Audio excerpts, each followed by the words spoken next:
ஒரு கடினமான இந்துத்துவ தலைவர். அதுலேயே மறுபடியும் தொடரணும், அதுவும் தனிப்பெரும் தலைவராக தொடரணும். இதையெல்லாம் செய்யக்கூடிய இந்த பன்னா பிரமுக்ஸ் அப்படின்றவங்க யாருன்னா ஆர்எஸ்எஸ் காரங்க தான். வாக்காளர் பட்டியல் காப்பாளர்கள் என்று அந்த பன்னா பிரமுக்ஸ் என்ற அதுக்கு அர்த்தம். இதெல்லாம் மோடி தான் சொல்லி நம்ம செய்தியாக வெளியிட்டோம். ஒரே நாடு, ஒரே தேர்தல், ஒரே ஜோக்கர். இந்தியாவினுடைய புனரமைப்பிற்கும் நவீனத்துவத்துக்கும் ஆர்எஸ்எஸ் வேலை செஞ்சுதான். எங்கன்னு நம்மளுக்கு தெரியாது. அவர் பேசுறாரு. யாருக்காக இவங்க வேலை செஞ்சிருக்கிறாங்க எங்கேயாவது தெரியுமா நமக்கு? இதெல்லாம் இதுல எப்படி போனாலும் இந்தியாவிற்கு ஆபத்துன்றதுதான் நம்மளுடைய சப்ஜெக்ட்.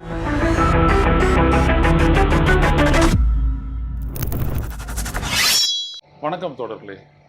ரோசோ செய்திகளின் வாயிலாக இன்று மீண்டும் உங்களை சந்திப்பதில் பெரும் மகிழ்ச்சி அடைகின்றேன். பிரதமர் மோடி ஆர்எஸ்எஸ் ராஷ்டிரிய சுயம் சேவக் சங்கின் தலைமையகத்திற்கு, நாக்பூரில் உள்ள தலைமையகத்திற்கு சென்று அங்குள்ள தலைவர்களை சந்தித்திருக்கின்றார். ஆர்எஸ்எஸ் இயக்கத்தை தோற்றுவித்த ஹெட்கேவார், ஐடியலாக் என்று கூறப்படுகின்ற கோல்வால்கர் ஆகியோருடைய நினைவிடங்களில் எல்லாம் மரியாதை செலுத்தியிருக்கின்றார். பிறகு அங்கே நீண்டதொரு ஆர்எஸ்எஸ்ஐ பாராட்டி நீண்டதொரு உரை நிகழ்த்தியிருக்கின்றார். இதை ஒரு மிகப்பெரிய மாற்றம் என்று சங் பரிவார் அமைப்புகளும் அதனை உற்று கவனிக்கக்கூடிய பத்திரிகையாளர்களும் மற்றவர்களும் கூறுகின்றனர். காரணம் என்னவென்றால், கடந்த 2024 மக்களவைத் தேர்தலுக்கு முன்னால் பாஜகவிற்கும் அதன் தாய் அமைப்பான ராஷ்டிரிய சுயம் சேவக் சங்கத்திற்கும் இடையே, தலைவர்களுக்கிடையே மிகப்பெரிய அளவிற்கு ஒரு அதிகார மோதல் வெடித்தது. அந்த அதிகார மோதல் என்னன்னா, பிஜேபிக்கு அதனுடைய ஆர்எஸ்எஸ் அரசியல் நீட்சியான பிஜேபி எப்படி இயங்க வேண்டும், அதனுடைய கொள்கைகள் என்னவாக இருக்க வேண்டும், பொருளாதாரம் உட்பட எப்படி இருக்க வேண்டும் என்பதையெல்லாம் நிர்ணயிக்கக்கூடிய ஆர்எஸ்எஸ் அந்த அடிப்படையில் கடந்த தேர்தலிலேயே வேறொரு பிரதமர் வேட்பாளரை அறிவிப்பதற்கு திட்டமிட்டது. அதை மோடியும் அமித்ஷாவும் ஏற்கவில்லை.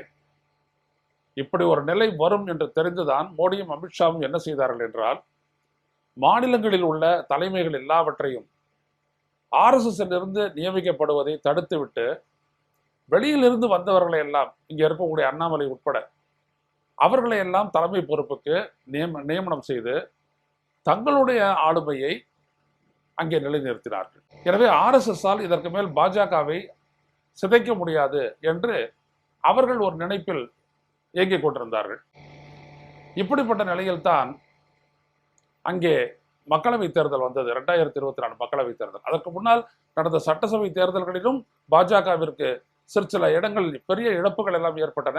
ஆனால் அதையெல்லாம் மோடியும் அமித்ஷாவும் பெரிதாக கண்டுகொள்ளவில்லை. ஆனால் மக்களவைத் தேர்தல் வந்தபோது முழுமையாக ஆர்எஸ்எஸ் பாஜகவினுடைய வெற்றிக்கு பல்வேறு வகைகளில் உதவி கொண்டிருந்த ஆர்எஸ்எஸ் விலகி கொண்டு நின்றது. அதனுடைய விளைவு என்ன ஆனது என்றால், இவர்கள் தேர்தல் ஆணையத்தையும் இவிஎம்மையும் தான் நம்புவார்கள். ஆனால் ஆர்எஸ்எஸ் அந்த சங் பரிவார் இயக்கங்களினுடைய அந்த சேவகர்கள், சேவக்ஸ் என்று சொல்வார்களே, அவர்களுடைய பணிதான் ஆர்எஸ்எஸ் வெற்றிக்கு ரொம்ப முக்கியம். என்ன சொல்ல போனா, பிஜேபியினுடைய கேடர் பேஸ் அப்படின்றதே ஆர்எஸ்எஸ் தான். இது எல்லாருக்கும் தெரிஞ்ச உண்மை.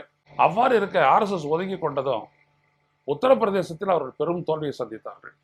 அடுத்தபடியா ராஜஸ்தான்ல பாத்தீங்கன்னா 2019 மக்களவைத் தேர்தலில் 25-25 ஜெயிச்சவங்க அங்க 10 இடங்களை இழந்து காங்கிரஸ் 10 இடங்களை கைப்பற்றியது. 25ல் 15 பிஜேபி, 10 காங்கிரஸ். ஹரியானால பாதிக்கு பாதி, காங்கிரஸும் பாஜகவும் 5-5. எல்லாவற்றுக்கும் மேலாக குஜராத்தில் கூட ஒரு இடத்தில் காங்கிரஸ் ஜெயிச்சது. அப்புறம் மராட்டியத்தில் பார்த்தீங்கன்னா மொத்தம் இருக்கக்கூடிய 48 இடங்களில் 47 இடங்களில் தேர்தல் நடந்தது. அதில் 30 இடங்களில் பாஜக கூட்டணி தோற்றது. வெறும் 17 இடங்களில் மட்டும்தான் பாஜக, அவர்கள் பிளவுபடுத்திய சிவசேனா, அப்புறம் அஜித் பவாருடைய தேசியவாத காங்கிரஸ், அந்த கூட்டணி ஜெயிச்சது. அவ்வளோதான். அப்போ என்ன ஆச்சு, டக்குன்னு தெரிஞ்சிருச்சு, ஆர்எஸ்எஸ் முறைச்சிக்கிட்டோம் அப்படின்னோம்னா கர்நாடகத்தில் கூட 8 இடங்களை இழந்தாங்க. முதல்ல 25க்கு 28க்கு 28 ஜெயிச்சவங்க இப்போ 28 அப்படின்னு அங்கே ஸ்பிட் ஆச்சு. ஸோ கடைசியில் பார்த்தீங்கன்னா பாஜக தனிப்பெரும்பான்மை கிடைக்கக்கூடிய அந்த நிலையை இழந்தது. மோடி சொன்னார், நாங்கள் தனிச்சே 405 இடங்கள் வரைக்கும் ஜெயிப்போம் அப்படிலாம் சொன்னார் அவர். 370 + 35 405 இடங்களை ஜெயிப்போம் அப்படிலாம் சொன்னார் அவர். ஆனால் நடக்கலை. 240 இடத்தோட முடிஞ்சு போச்சு. அப்புறம் கூட்டணி கட்சிகளினுடைய ஆதரவோடு தான் ஆட்சி அமைச்சார். அது எல்லாருக்கும் தெரியும். அப்போதான் அவங்க உணர்ந்தாங்க, சரி ஆர்எஸ்எஸ் பகைச்சிக்கிட்டோம் அப்படின்னம்னா நம்மளுடைய அதிகாரத்தின் மீதான நம்முடைய ஆளுமை, நம்முடைய பிடி தளர்ந்து விடும், நம்மளை ஜனநாயக ரீதியாக ஒழிச்சு கட்டிடுவாங்க அப்படின்னு தெரிஞ்சிட்ட உடனே, இத்தனைக்கும் தேர்தல் ஆணையமும் இவிஎம்மும் அவங்களுக்கு சப்போர்ட்டா இருந்தும் கூட இந்த அடி, உடனே அவர்கள் மறுபடியும் அங்கே போனாங்க. அப்போ அவங்களுக்கு பேசப்பட்டதுல என்ன அப்படின்னம்னா, 75 வயது நிரம்பிய எவரும் வந்துட்டு பிஜேபியில் வந்துட்டு தலைவராக இருக்கக்கூடாது, இல்லை முக்கிய பொறுப்பில் இருக்கக்கூடாது. அதுக்கப்புறம் அதுலேருந்து விலகி மார்க்கதர்ஷக் மண்டல் அப்படின்னு சொல்லக்கூடிய வழிகாட்டு அமைப்புக்கு வந்துடணும். வேற ஒருத்தரை தேர்ந்தெடுப்பாங்க. இதுதான் வாஜ்பாய்க்கு நடந்தது, அத்வானிக்கு நடந்தது, எல்லாருக்கும் நடந்தது. அத்வானிலாம் ஒரு முறை கூட பிரதமர் ஆகாதே அவர் போயிட்டாரு, முடிஞ்சு போச்சு. ஆனால் மோடி 2 முறை இருந்துட்டார் இல்லையா? ஆசை யாரை விட்டது? அதுலேயே மறுபடியும் தொடரணும், அதுவும் தனிப்பெரும் தலைவராக தொடரணும் அப்படின்னு சொல்லிட்டு ஒற்றையாட்சி குடியரசுத் தலைவர் தலைமையிலான அந்த அரசு, அப்படி பிரசிடென்ஷியல் ஃபார்ம் ஆஃப் கவர்மெண்ட், அப்படி போயிட்டார் அவர். போயிட்டு வேலையெல்லாம் செஞ்சார்.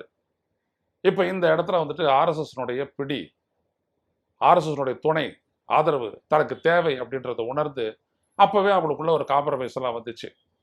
அந்த காம்ப்ரமைஸ் வந்ததுனுடைய காரணம் என்னன்னா, பிஜேபி எப்படி ஜெயிக்குது அப்படின்றத ஆர்எஸ்எஸ் வெளிப்படுத்த முடியும். ஒரே ஒரு அறிக்கை, நீங்களாம் ஜனநாயகத்தை நம்பிக்கை வச்சியோ மக்களை நம்பியோ நீங்கள் ஜெயிக்கல, அதெல்லாம் தெரியும் அப்படின்ட்டு ஒரு இடத்துல மோகன் பகவத் பேசிட்டாருன்னா அதுக்கப்புறம் எல்லாமே சரியா போயிடும். இந்த நாட்டில் இருக்க பத்திரிகை ஊடகங்கள் எல்லாம் பாருங்க, எல்லாம் ஆர்எஸ்எஸ் தொடர்பு தான்.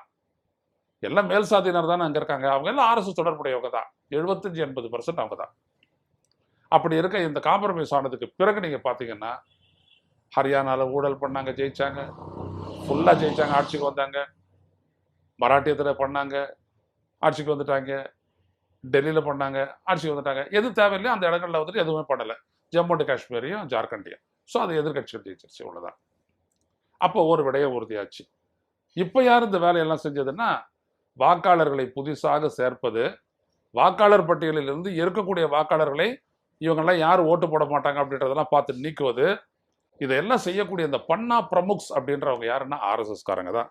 வாக்காளர் பட்டியல் காப்பாளர்கள் என்று அந்த பன்னா பிரமுக்ஸ் என்ற அதுக்கு அர்த்தம். இதெல்லாம் மோடி தான் சொல்லி நம்ம செய்தியை வெளியிட்டோம். அப்போ பார்த்தீங்க அப்படின்னம்னா, இந்த பன்னா பிரமுக்ஸ் மறுபடியும் வேலை செய்ய ஆரம்பித்த உடனே ஒரு 5 மாசத்துல மட்டும் மராட்டியத்தில் அவங்க 36 லட்சம் வாக்குகளை சேர்த்தாங்க.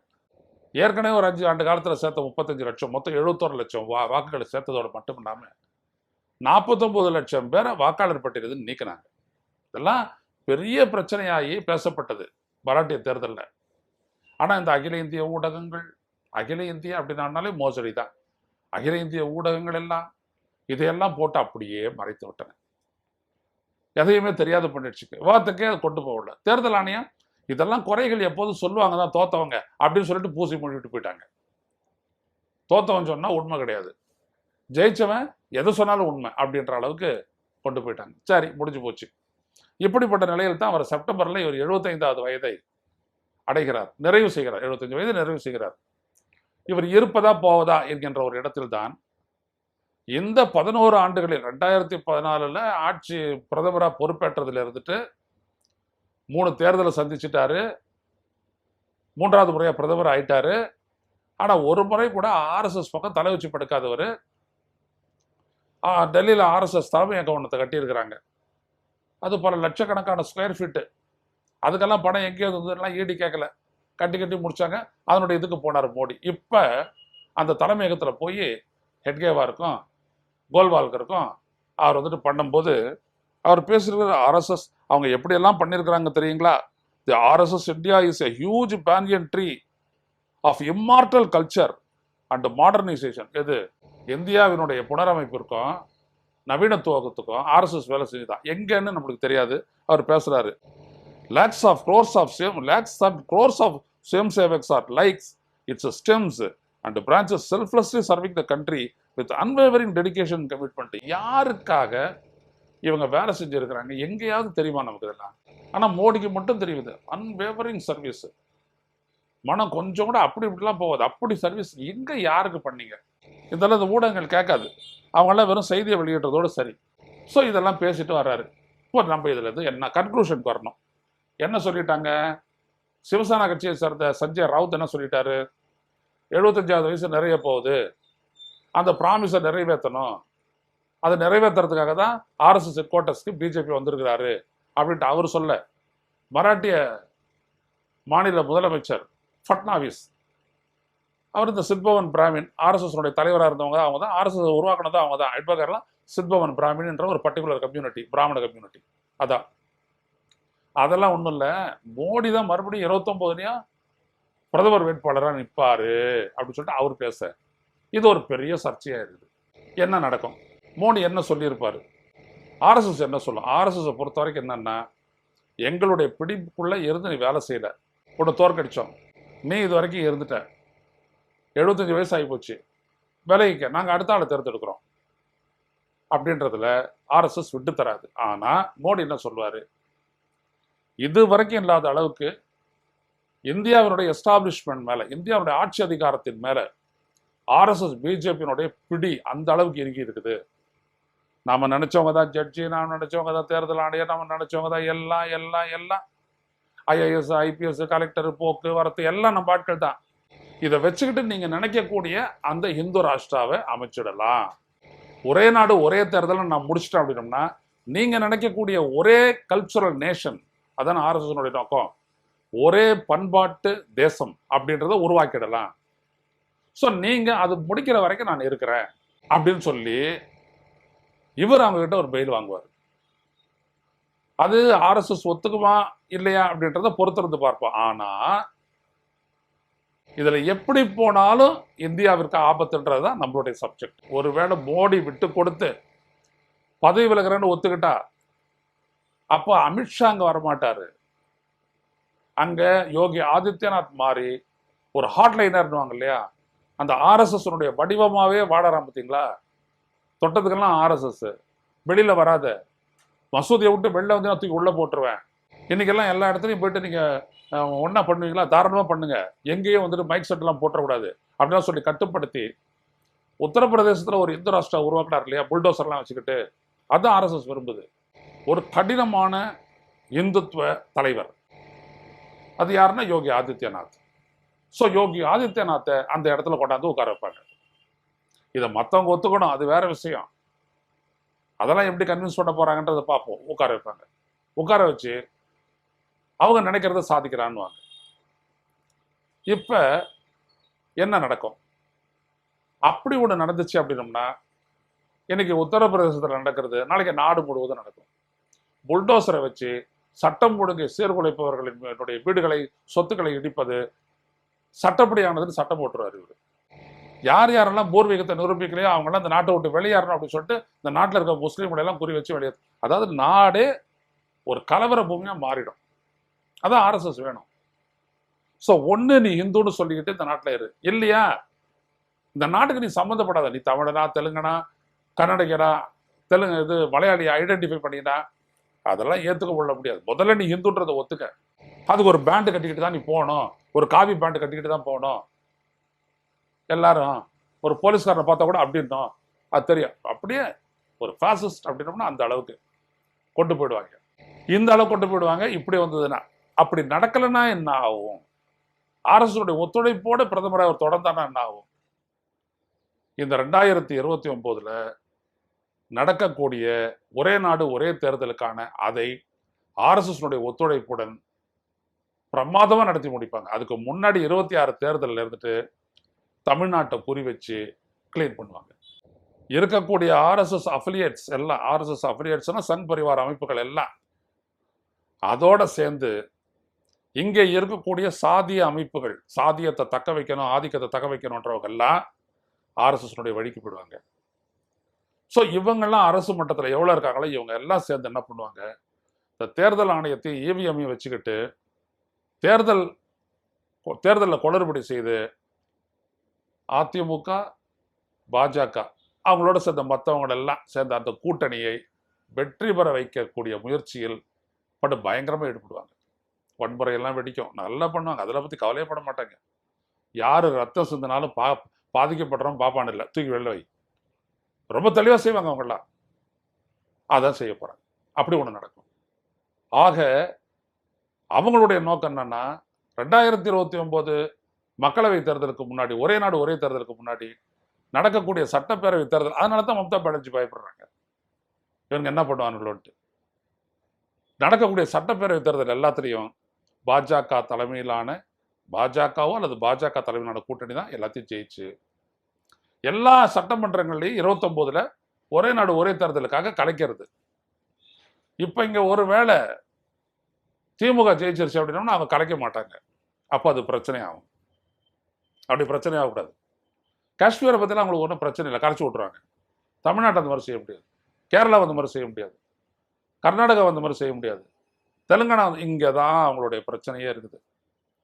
எனவே நடக்கக்கூடிய தேர்தல் அது பீகாராக இருந்தாலும், வெஸ்ட் பெங்காலாக இருந்தாலும், தமிழ்நாடாக இருந்தாலும், கேரளாவாக இருந்தாலும், இங்கெல்லாம் முதல் முறையை அடித்து தூக்கணும் அப்படின்றதுல அவங்க உறுதியாக இருக்காங்க. ஸோ இது மோடியும் ஆர்எஸ்எஸும் சேர்ந்து செய்யக்கூடிய ஒரு பெரும் திட்டமாக இருக்கும். அப்படி இல்லை, அப்படி மாறிச்சு அப்படின்னோம்னா இந்துத்துவ அரசு அப்படின்றது தெளிவாயிடும். அப்போ நாம் இப்போ எதிர்த்துட்டு இருக்கிறோமே, மக்களவை உறுப்பினருடைய எண்ணிக்கையை கூட்டுவது மக்கள் தொகைக்கு ஏற்பண்ணு, அதை முதல்ல செஞ்சு முடிப்பாரு யோகி ஆதித்யநாத். அப்படி செஞ்சு முடிச்சு 245 248 தொகுதிகளுக்கு கொண்டாந்துட்டு தமிழ்நாட்டுக்கு 49, உத்தரப்பிரதேசத்துக்கு 140, பீகாருக்கு 90, இப்படி போகும். வட இந்தியாவிலேருந்து எல்லாம் அமைச்சிடலாம், தென்னிந்தியாவிலேருந்து ஒன்றும் தேவையில்லை. அதுக்கப்புறம் தான் அடக்குமுறை. அடக்குமுறைன்னா என்ன? ஒன்று சட்ட ரீதியாகவே பண்ணி நான் ஆட்சி அதிகாரத்தில் நீடிக்கணும் அப்படின்னோம்னா நான் ஒரு ஆர்எஸ்எஸ் காரராக தான் இருக்கணும் அப்படின்ற அளவுக்கு அவங்க எல்லாத்தையும் மாற்றுவாங்க. இதெல்லாம் கேட்கறதுக்கு இப்படியெல்லாம் நடந்துருப்பான். இப்படித்தான் நீங்கள் இவிஎம்ஐ பற்றியே சொல்லிக்கிட்டு இருந்தீங்க. நான் என்னுடைய புத்தகத்தில் வாக்கேந்திர சூழ்ச்சி மக்களாட்சியின் வீழ்ச்சி புத்தகத்தில் எழுதுகிற 2019 மட்டும் 12,70,00,000 வாக்காளர்கள் வாக்காளர் பட்டியலிருந்து நீக்கப்பட்டார்கள் அப்படின்ற செய்தியெல்லாம் எழுதி அந்த விளக்கத்தெல்லாம் கொடுத்த போது அதெல்லாம் எப்படி நடக்கும்? அப்போ கன்னியாகுமரி நடந்தோட தான் தெரிஞ்சிச்சு அவங்களுக்கு. ஒரு 40-50 கிராமங்களில் சேர்ந்த 50,000 ஓட்டு காணும். ஓட்டு போட போனா இல்லை. அப்படி இருந்தோம் பொன் ராதாகிருஷ்ணன் 2019 ஜெயிக்கல, அது வேற கதை. புரியுதுங்களா? ஆனால் நல்லா பண்ண இடத்துலலாம் அவங்க ஜெயிச்சாங்க. இதாங்க ரொம்ப முக்கியம். ஸோ ஒரு பக்கம் இந்தியா கூட்டணின்னு எதிர்கட்சிகள் ஃபார்ம் பண்ணா அங்க தேர்தல் ஆணையத்தோட கூட்டணி. ஒன்று மட்டும் தெரிஞ்சுங்க, இந்த நாட்டுடைய மேல்சாதிகள் அவர்கள் என்னதான் பொருளாதாரத்தில் நலிவுட்டு இருந்தாலும் நல்லா இருந்தாலும் அவங்க ஆர்எஸ்எஸ் பக்கம் தான் நிற்பாங்க. ஏன்னா அவங்க விரும்புறது ஒரு இந்து ராஜ்யம் தான். அது இன்னைக்கு இந்த 10 ஆண்டு காலத்தில் ரொம்ப ஆழமாக அவங்களுடைய மனசுக்குள்ள போயிடுச்சு. மோடி தங்களுடைய தலைவர்னு நினைக்கிறாங்க, ஒன்றுமே கிடையாது. இன்னைக்கு அவங்க பெரும்பாலும் நகர மையத்தில் இருக்கக்கூடிய நடுத்தர மக்கள் தான். அவங்க எது ஒரு சாதாரண பொருட்கள் வாங்கினா கூட, டிவி வாங்கணும், ஃப்ரிட்ஜ் வாங்கணும்னா கூட கடன் வாங்கினா தான் அப்படின்ற நிலைக்கு போயிட்டாங்க. இதோ இன்னைக்கு பாருங்க, எழுதியிருக்கிறாங்களே finance status report released by RBI. அதில் என்ன சொல்லுது? நடுத்தர குடும்பங்களினுடைய சேமிப்பு திறன் அற்று போய்விட்டது. எல்லாத்துக்கும் கடன் வாங்குறாங்க, அவங்களுடைய வலிமையை மீறி கடன் வாங்குறாங்க. இப்போ சேமிப்பு குறைஞ்சதுன்னா என்ன ஆகும் அப்படின்னோம்னா, வளர்ச்சி திட்டங்களுக்கும் இல்லை மற்றதுக்கும் ஏதாவது ஒன்றத்துக்கு வந்துட்டு அவங்க அதில் முதலீடு செய்ய மாட்டாங்க. வங்கிகளில் முதலீடு செய்யக்கூடிய அளவுக்கு இல்லை, பங்கு சந்தையின் முதலீடு பண்ணுற அளவுக்கு இல்லை, அந்த அளவுக்கு இல்லை. ஆனால் மோடி என்ன சொல்றாரு? பொருளாதாரத்தில் வளர்ந்து கொண்டிருக்கிறது நாடு, 3வது இடத்தை நோக்கி போய் கொண்டிருக்கிறோம். எல்லாம் புழுகு, எல்லாம் புழுகு. அவர் சொல்லிட்டாரு, அதை அப்படியே எழுதுவாங்க. இப்போதான் ஏதோ ஆர்பிஐனுடைய ரிப்போர்ட் எடுத்து நீங்க ஒன்று எழுதியிருக்கிறாங்க. பரவாயில்லடாப்பா, நம்ம மட்டுமே சொல்றது இவங்க சொல்றாங்க. நான் தேர்தலுக்கு முன்னாடியே இந்த நாட்டினுடைய மிடில் இன்கம் குரூப்பு 3 பேர் கொண்ட குடும்பம் 2013 அவங்களுடைய குரோசரி மளிகை பொருட்களுக்கான செலவு 2000 ரூபாய்னா 2023 ஜனவரியில் அது 4000 ஆச்சு. வாடகை அதிகரிச்சது, அது 2 மடங்கு வேலையை போயிடுச்சு. பள்ளி கட்டணம் இன்க்ரீஸ் ஆயிடுச்சு, படிப்பு கட்டணம் இன்க்ரீஸ் ஆயிடுச்சு, கோச்சிங் சென்டர் கட்டணம் இன்க்ரீஸ் ஆயிடுச்சு.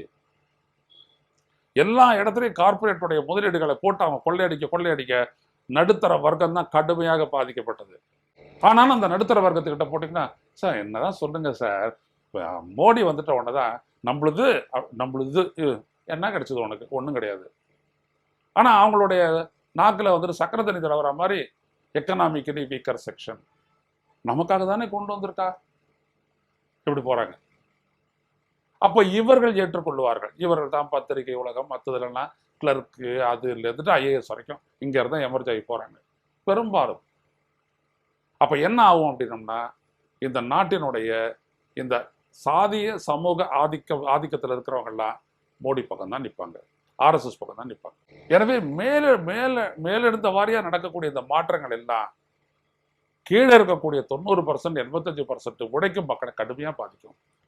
அவங்களுடைய ஜனநாயக உரிமையை பறிக்கும், அவங்களுடைய வாழ்வாதாரம் வளர்ச்சி எல்லாவற்றையும் பாதிக்கும். நீங்க எந்த செக்மெண்ட் எடுத்துக்கிட்டீங்கன்னா அதில் வளரல, எக்ஸப்ட் த கார்பரேட்ஸ். அவங்க தான் நல்லா வளர்ந்துருக்கிறாங்க. மற்ற எல்லாம் போச்சு. பங்குச்சந்தையில் முதலீடு செஞ்சவங்க உட்பட எல்லாருக்கும் லாஸ் தான். ஆனா ஏதோ நாடு நல்லா இருக்குது அப்படின்ற ஒரு பிக்சரை மட்டும் போடுறாங்க. நம்ம கூட சொல்றோம், தமிழ்நாட்டுக்கு தர வேண்டிய 4034 கோடி என்ன ஆனது? காசு இருந்தா தானங்க அனுப்புறது. ஆனா அவங்க வேற மாதிரி போடுறாங்க அதை. நீங்க ஒத்துக்கல, அதனால துட்டு தரல. யார்? நிர்மலா கிட்ட எங்க இருக்குது காசு? பட்ஜெட் மட்டும் போட்டு விட்டாங்க, நம்பர்ஸை மட்டும் சொல்லிட்டாங்க. ஆனா என்றதுக்கு அங்க பணம் ஒன்றும் இல்லை. போட்டி அப்படியே தொட வேண்டியதுதான். எங்க இருக்குது பணம்? ஒன்றும் கிடையாது. அங்க 16 லட்சம் கோடி கார்பரேட் கொடுத்துட்டு வாரா கடன், ரைட் ஆஃப், அதுக்கப்புறம் என்சிஆர்எல்டி, நேஷனல் கம்பெனியில் அப்பல ட்ரிபியூனலுக்கு போச்சு, அப்புறம் ஹேர் கட்டு, மிஞ்சினது இவ்வளோதான், மீதி எல்லாம் லாஸு. இதுதான் மோடி ஆட்சியினுடையது. ஆனால் நாடு வளருது, 5வது பெரிய பொருளாதாரம், தனி மனித வருவாய் 138வது. இங்கே 5வதுல இருக்கிறது, அங்கே 138வது இடம். நல்லா புரிஞ்சுக்கங்க. கையால் ஆகாதவர்கள், சிந்தனையற்றவர்கள், வளர்ச்சி, ஒற்றுமை, மகிழ்ச்சி இதெல்லாம் பிடிக்காதவங்க தான் இந்த ஆர்எஸ்எஸ், பிஜேபி அப்படின்ற அந்த செட்டு. அவங்களாம் வந்து பேசும்போது பாருங்க, மூஞ்சி மோடியில் நடந்து வரும்போது பாருங்க, அப்படியே எல்லாரும் துக்கத்துக்கு வர மாதிரி இப்படிதான் இருப்பாங்க. ஏன்? நீ தான் பிரதமர், 11வது வருஷம் பிரதமர், நல்லா சிரிச்சுக்கிட்டு அப்படி நடந்து வாங்க. ஆள் இல்லாத இடத்துல கையாட்டும் போது மட்டும் சிரிப்பு வருது. அதான் சொல்லிட்டானுங்கல்ல, ஒரே நாடு, ஒரே தேர்தல், ஒரே ஜோக்கர் அப்படின்னு போட்டாங்க. ஆனா எங்க தண்டுது? ஒன்றும் இல்லை. அப்போ ஆபத்தை எதிர்நோக்கி நாடும் நிற்கிறது, நாமும் நிற்கின்றோம். ஸோ இன்னைக்கு இவர் போயிட்டு அங்கே போயிட்டு சந்திக்கிறாரு அப்படின்னா அதனுடைய பின்னணியிலாம் இருக்கு. எப்படி நடந்தாலும் ஆபத்து நமக்கு தான். நிறைய இடது போனால் என்ன, வலது போனால் என்ன, நம்ம மீது புரண்டாது போச்சுன்னா சரின்னு ஒரு பழமொழி உண்டு தமிழில். ஆனால் இவங்க எப்படி போனாலும் சுற்றி நம்மளை வந்துட்டு பின்னாடி வந்து கடிக்கிறதுக்கு தான் பார்ப்பாங்க. இதை புரிய வைப்பதற்காகத்தான் இதை நாம் சொன்னோம். இன்னும் பல்வேறுபட்ட விடயங்களை பேசுவோம். மீண்டும் சந்திப்போம். நன்றி, வணக்கம்.